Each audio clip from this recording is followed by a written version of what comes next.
Hi, my name is Ken Oliver, and I've got a cute project that you are going to love. I'm going to use Colorburst and my new cut and color stamp and die sets. They're really fantastic. The first thing I've done is I've painted a watercolor wash with Colorburst on one of my watercolor cards. This is a craft card with watercolor water media paper actually stitched, hand stitched to the front of it. Super card because it's like very popular right now to have that hand stitching on cards. I've went ahead and done this for you so you don't have to get out the sewing machine or anything. You've got a watercolor paper sewn already onto the front of a craft card, and it comes with envelopes. So I've already done that. The next thing I'm going to do is color one of my new die sets. There's stamp and die sets called Cut and Color. This is a daisy butterfly. The illustrations are really detailed, so they're perfect for coloring. So to color with Colorburst, I'm going to use a brush and I'm going to use Colorburst, but I'm not going to sprinkle or spritz. I'm going to use it like right off of my palette here. My palette happens to be my best ever craft mat. And then I'm going to take a wet brush and just grab some of that powder and then color that stamp with water. It's really simple to do. I'm going to show you a blending technique here. I've put some color in the center, and I'm coming back and putting some darker pigment around the outside. And since we're coloring with water, I'm just going to use the water that's already on my stamped image there to blend and color. So you see how you get that gradated shading? It looks pretty cool, and it's easy to do. It's basically just moving the pigment around with water. Now I'm going to paint my leaves real quick with some Colorburst lime green. And this card is so fast and easy, and your friends will think you're a watercolor artist. And I'm going to use the same coloring technique again. I'm just going to bring that pigment on and color with my brush. I'm going to color darkest where I see lines. And I'll go ahead and do some up here too. And I'll just color darkest where I see lines. And you don't have to stay exactly within the lines. In fact, if you're outside the lines a little bit, it makes it look more watercolory.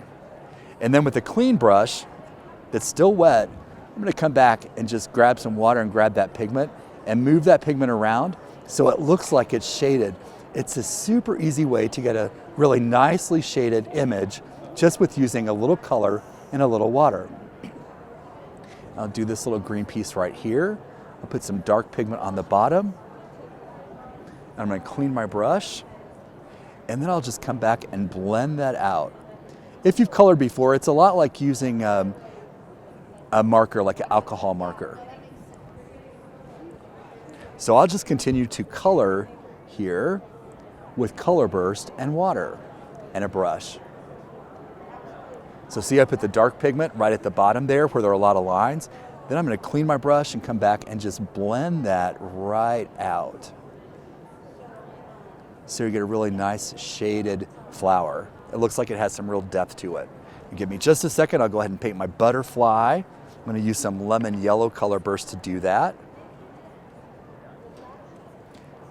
It's a totally new way to color with the brush. A lot of people now like they're coloring with markers and colored pencils. Coloring with a brush gives you a lot of blending options that you might not have with other media. Look how beautiful that is.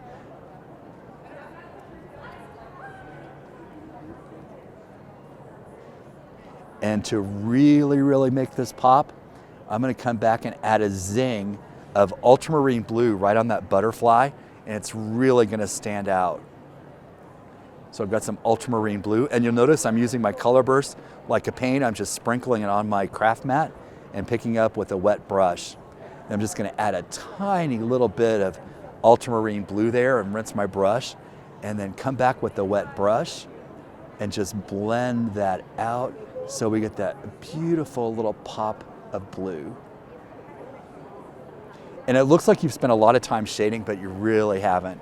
Now I just need to put a little bit of color right here in the center. I'm going to use some lamp black. That's a color we don't use a lot, but I'm going to take some lamp black and pick up a little bit of lamp black. And I'm going to pick up a little bit of orange with that. That's going to give us a really pretty brown. And then I'll just paint that in. and I'll put more pigment where I want it to be the darkest. I'm going to come back with a clean brush and then just blend that. It's coloring with water and a brush. It's so easy and so beautiful. So like that, we've created a really pretty hand-colored piece that we're going to put on this card front, and simple, fast way to create a beautiful watercolor card without a lot of fuss or muss.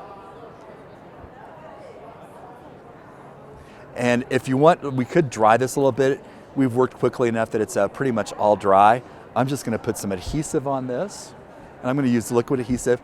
You could use foam dots. I love using foam dots on these watercolor pieces because it really makes them pop, stand up off, and give your card some dimension. And it doesn't take very much adhesive at all.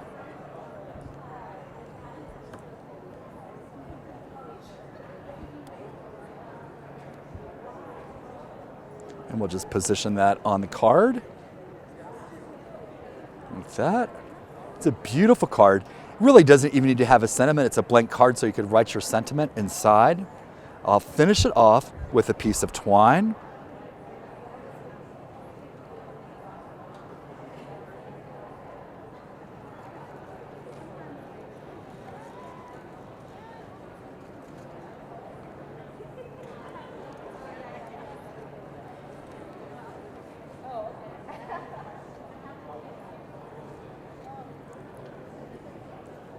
And an antique birdcage charm.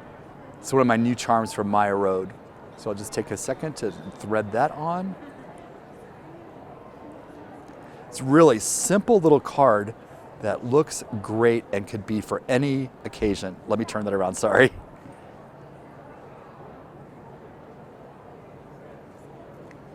So you get that beautiful watercolor look. And it's way easier. Your friends are going to think you're an artist.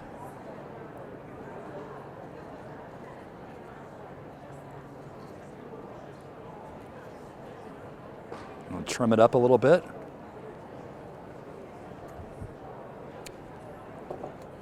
And just like that, we've created a beautiful handmade card with Colorburst, my stitched watercolor cards, and charms from Maya Road.